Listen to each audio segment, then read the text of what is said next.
Wanna attach the documents on Deepseek app and you don't know how to do it? Don't worry, I have got you covered. In today's quick video, I'll be showing you how to attach documents on Deepseek right from your phone. It's super simple, so let's get started.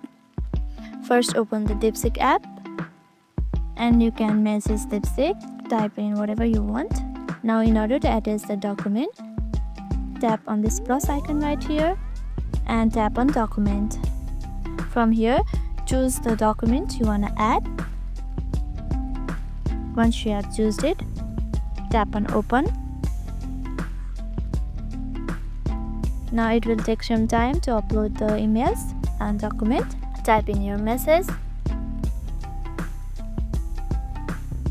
You can also attach more documents in the same way, just like this. Open it.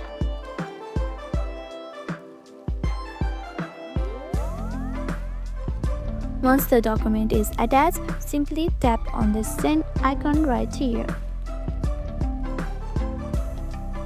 And that's it, you have just attached documents in Deepseek. I hope this video helped you out. If it did, don't forget to like, subscribe and hit the notification bell for more videos like this. Thank you for watching.